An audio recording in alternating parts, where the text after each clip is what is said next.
A very good evening, ladies and gentlemen. Once again, we warmly welcome you to A to Y, today's edition of A to Y. Azi, you are taller and I'm short. What has gone wrong? There's something wrong with the Let me alignment. also, let me also adjust myself. Okay, Now that's okay, much right? better. Yes. So let's warmly welcome our viewers, and we've already got the likes coming in. Thank you very much for joining in because Azi, like other days, today also we are going to talk about an important topic, but Mm.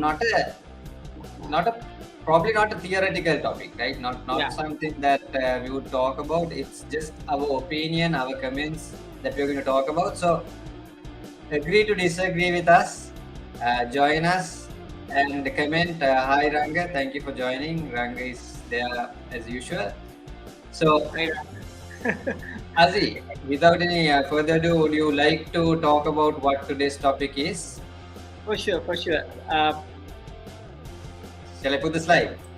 Not really. No? Just Okay. okay. You can explain. No. That's okay. You can share it. No, what happened was we were actually planning to talk about something else, but because of a real customer incident that happened today, or rather conversation that happened today, we thought of talking about entrepreneurs. And as an entrepreneur, how are you going to take risks? And there are actually a lot of traits when you are an entrepreneur. So one trait is taking risks, and entrepreneurship is it's a thrilling journey, isn't it, Yasas? It's filled with a Definitely. lot of opportunities, filled with Yeah, challenges, filled with risks. I think it's definitely it's something that maybe you like to be an entrepreneur because of the fact that you can take risks and probably based on the appetite you have.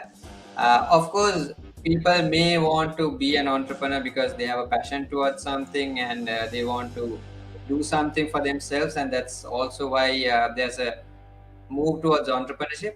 However, I think with the recent changes, especially after the COVID, and like if you talk 10 years ago, Azi, not many people even knew the word entrepreneurship. If you say entrepreneurship, right?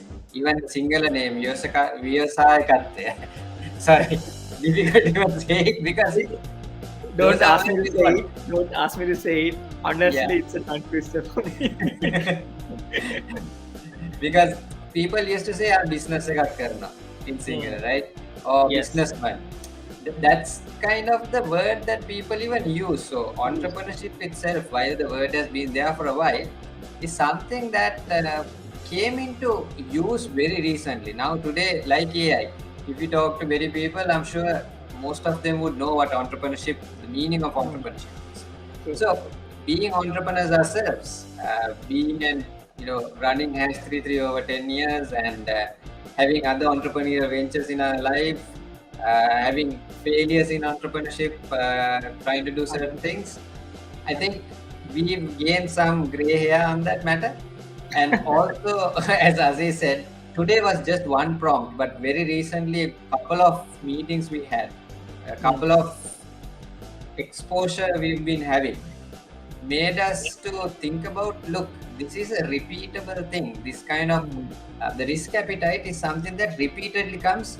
Shouldn't we talk about this? And Hmm. today one incident made us think, okay, let's talk about this today. Let's scrap the idea of what we were going to talk about AI and let's go ahead and talk about risk appetite.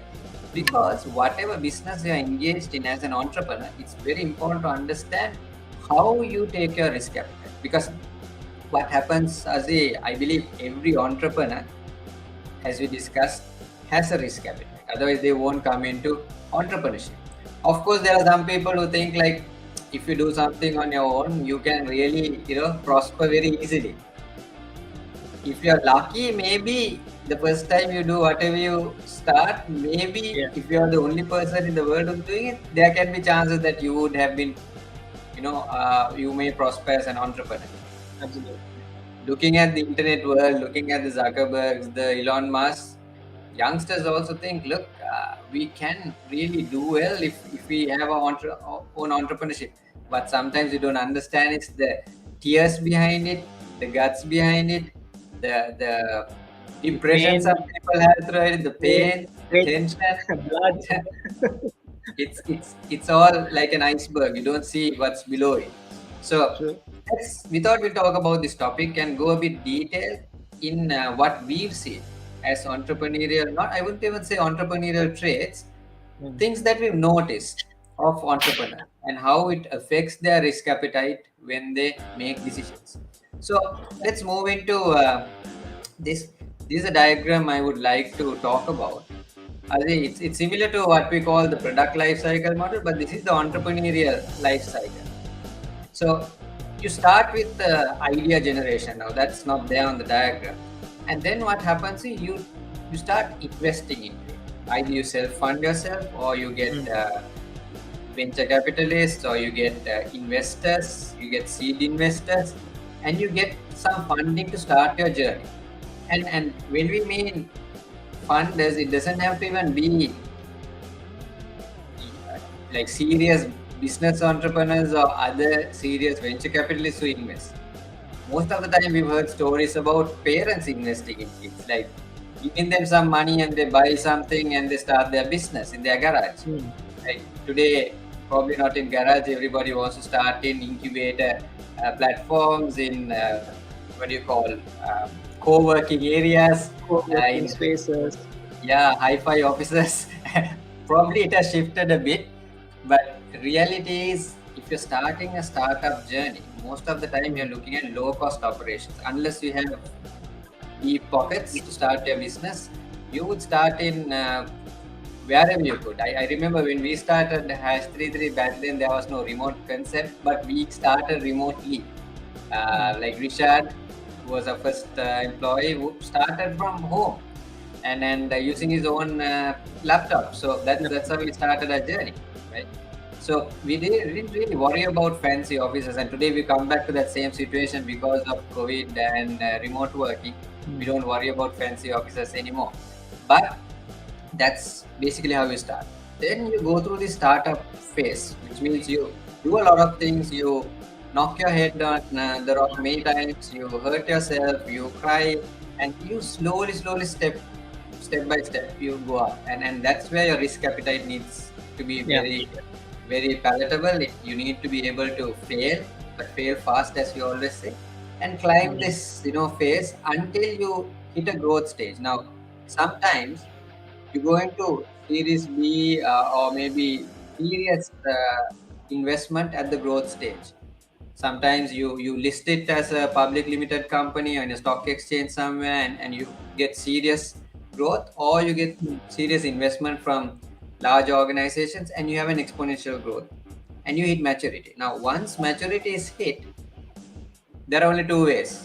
Either you go down and you decline, or you reinvent yourself and you start the phase again. So this is the normal entrepreneurial journey, and it's a business journey as well. Yes. Entrepreneurial journey is probably not as nicely curved like this. It's more like a roller coaster ride. So Mm. sometimes you feel you're going in a decline stage, but actually it's just one phase, and by changing it, you can jump into growth stage again. So it's more like climbing a mountain with summits and uh, what you call creeks and drops and all those things. So that's this just to give an idea, visual idea. Azi, please stop me. I'm just going to talk because, with interest of Sure, time, sure. I'm going to continue talking. So these are three types of confidence levels we see in entrepreneurs, and I'm sure there's much more. There's more that you could add. Please feel free to chat. Send us your comments on YouTube, or whether it's on LinkedIn or Facebook, wherever you are connected on the live stream. Please send your comments, and we are willing to go through them and share it with you. So, Yes, first yes, type just to of add a point. yes, Yeah, sorry to interrupt. Just to no add a problem. point to this, this is actually you can't find all these points in textbooks. These are purely based on our experience that we have created this. So don't search for these theories in textbooks. You will never find it. But we are sharing our own experiences. Yeah, over to you. Exactly. Exactly. So therefore, we may be wrong even if you have a different view. So please feel free to comment. But these have experienced this. Maybe there is theory behind if you look at entrepreneurship, but then we are talking in simple language in what we observe. So True. you have one type of entrepreneurs, like there's one category I would say. who are very confident about the product or service they offer, right? Because for various reasons, and we'll talk deep of each of this type as we go on, they feel very confident about what they have in hand, whether it's a service or a product. And when we mean an entrepreneur, it can be entrepreneurs, it could be two partners or three partners, whoever who have confidence about their product and service as entrepreneurs. Then there's another set who are very confident about a target audience. They say like, look, this is the target audience. They have money. I'm sure I can sell something to them, right? So they are very confident. They start the operation with that. So this is probably, I would say, the first type is a bit mature because they've already got a product or service, or they have an idea for a product or service. The second level, they are at a probably at the idea generation stage. Then you get the third type, who's very confident about themselves, right? Mama Vadda, I can do anything, right? Yeah. I can do anything. I can find the product or I can create a service. I know probably different audiences that I could try, and they're very self confident. Now, there's no right or wrong way. We are not saying any of these are wrong. We are not saying all of them are right.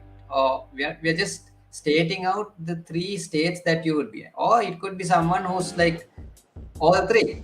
They're confident about themselves, they're confident about their product and service, they know the target audience that really works because of certain experiences, and they have their startup based on these assumptions or based on these criteria.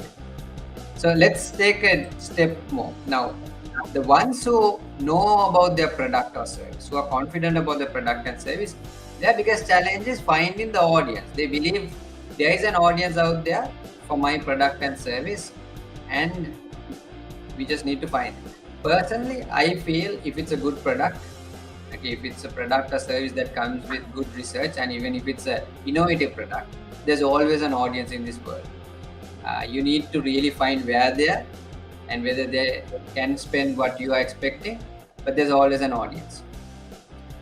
Now, the type that is confident about the audience, their biggest challenge is finding the right product or service. Yes. So they know, okay, I know these people are spending. There is a type of target audience that spends for these type of things, but I need to find a product or service. Example, all of us know there's a huge boom on AI now. So we know there's an audience who is ready to grab AI in different industries. Now you know the audience, but you don't know the product. So you start thinking, okay, I want AI, I want to generate a product on AI, I want to generate a service with AI.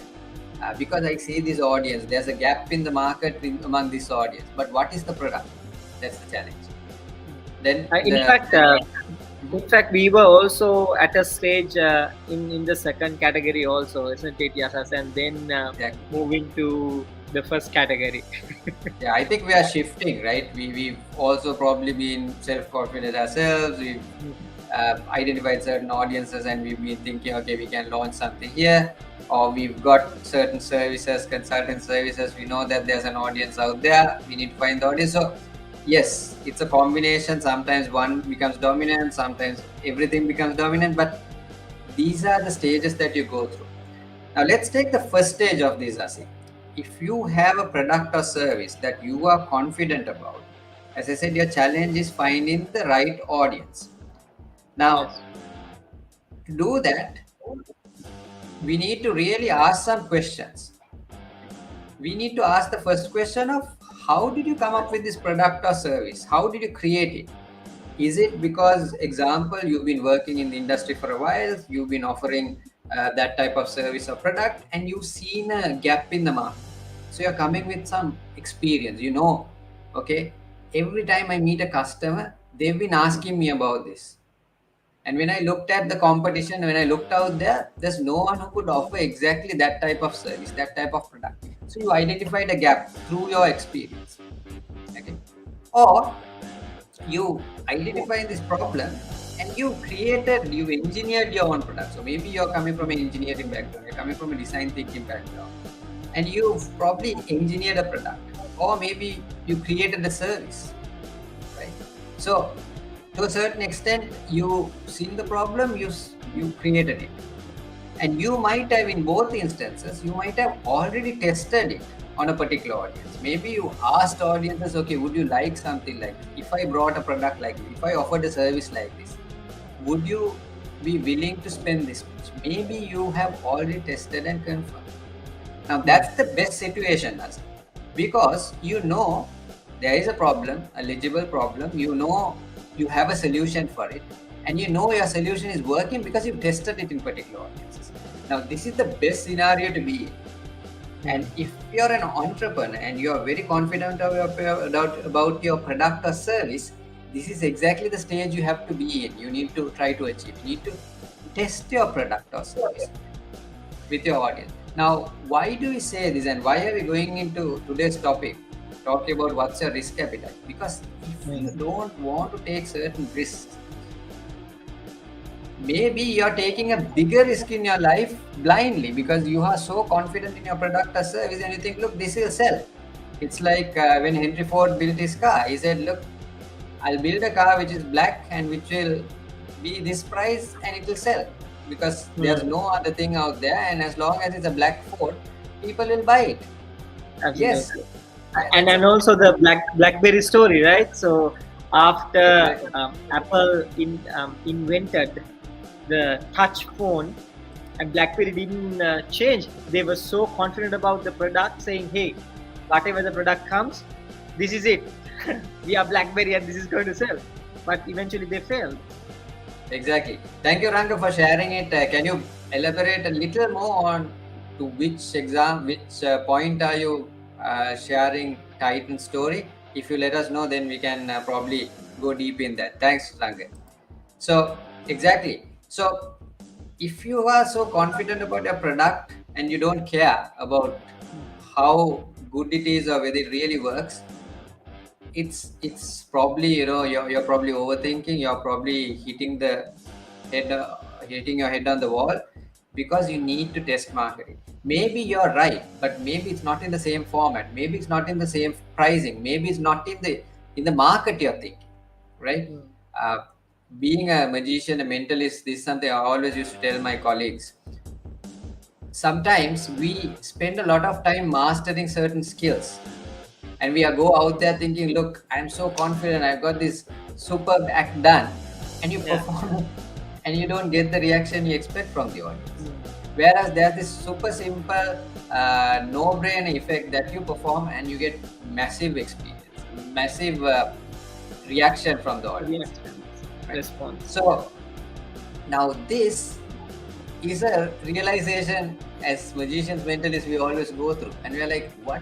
Why did I even spend more time practicing when I could have done this so easily? So I always tell, think of the end result, what you're trying to create, and if there's an easier way to do that, spend time there.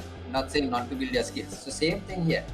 If your audience is going to adopt it in a different format, you need to be ready for it because it's not probably the way you think. Just because you think you've over-engineered it, you brought the best product, the best quality, it doesn't mean that your audience, your customers are going to adopt it and going to accept it. Now, once you've got this, most of the time, people base it, this type of people, when you're confident about your product or service, say we are confident about our consulting services. We know that we can accelerate businesses for entrepreneurs. We know we've been helping entrepreneurs. Then what we think is, okay, this is the price that I should offer, and that's how I'm going to spend on marketing or any effort for generating sales, because you're so confident, you have a price in your mind, and you immediately decide, okay, I'm going to take a percentage of the sales expectation. This is my revenue forecast. I'm going to take this percentage. Now, is that the correct way to invest in your marketing, your sales? We don't think that is the correct way to do it, because you should actually take a different path. First, you need to look at, does your product and service really have the demand that you think? Just because you have the best product, is that probably going to sell? Is it the right thing? Right thing, right product for the market For the that audience. you're trying to. Exactly. And Does the target audience even know about your brand? Do they know about Mm. your product or service? Now, if you have, even if you have the best solution in the world, if you are not known, if your brand is not known, if your product or service is not known, how on earth are you going to sell it? Just because you Mhm. put a marketing campaign, or you get the best influencers in the market in digital terms, or if you run the best advertisement in all the TV and the internet networks, it doesn't sell. Yes, you will create some awareness towards the product, but it doesn't sell. There's so many things that you need to do that. Yes. So what you need to really do is you need to start thinking based on your outcome, what you're trying to achieve. Is that something you have done? Have you really tested it? Do you know your audience? And based on that is how you should really take the risk. Now, Mm. this is an important point, and this is why today's topic is about asking what is your risk appetite.